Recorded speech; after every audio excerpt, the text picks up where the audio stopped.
উড়িষ্যার তালসারি সমুদ্রে শুটিং করতে এসে মৃত্যু হয়েছিল অভিনেতা রাহুল অরুণোদয় বন্দ্যোপাধ্যায়ের। তারপর থেকেই সেই মৃত্যুর সঠিক তদন্তের দাবি ওঠে।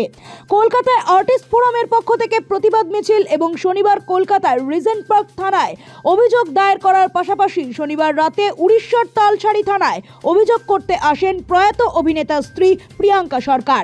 সঙ্গে তালসারিতে পৌঁছান প্রসেনজিৎ চট্টোপাধ্যায়, ঋতুপর্ণা সেনগুপ্ত, যিশু সেনগুপ্তের মতো তাবর তাবর অভিনেতা অভিনেত্রীরা।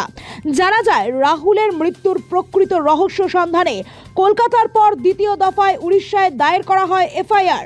এদিন তারা রাতে 10:20 নাগাদ তালসারি থানায় হাজির হন। প্রায় রাত্রি 2 নাগাদ কাজ সম্পন্ন করেন। এদিন অভিযোগ দায়ের পর প্রসেনজিৎ চট্টোপাধ্যায় সাংবাদিকদের মুখোমুখি হয়ে বলেন, প্রয়াত রাহুলের স্ত্রী ও প্রিয়াঙ্কাকে সাথে নিয়ে বিকেলে আমরা কলকাতা থেকে রওনা হয়ে রাতে তালসারিতে আসি। নিয়ম মেনেই অভিযোগ করতে একটু সময় লাগে। আমরা আশা করব পুলিশ মৃত্যুর সঠিক তদন্ত করবেন। এবার তদন্তের মোড় কোন দিকে এগোয় সেটাই এখন দেখার। আমরা এখানে এসেছিলাম, আপনারা জানেন, আমরা বেরিয়েছি বিকেলবেলা, পৌঁছেছি অনেক রাত্রে।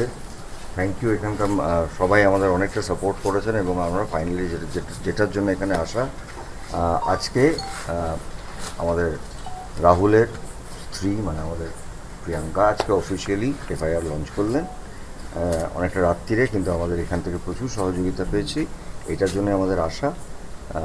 এইটুকুই আমাদের বলার আছে, আর কিছু এফআইআর একটু পরেই আপলোড হয়ে যাবে, আমরা ওখানেও তাই বলেছি, আপনারা দেখুন আপলোড হয়ে যাবে, এটা এক্ষুনি পাবলিক চলে আসবে। লিখিতটা তার নামে করলেন যদি একটু সেটা আমরা বলতে পারবো না, এটা লয়ার বলবেন। আমরা এটা বলছি না, আপনি 5 মিনিট লাগবে না, 2 মিনিটের মধ্যে আপলোড ওরা করতে বাধ্য, মানে ওটাই নিয়ম। নোবেল বাংলা।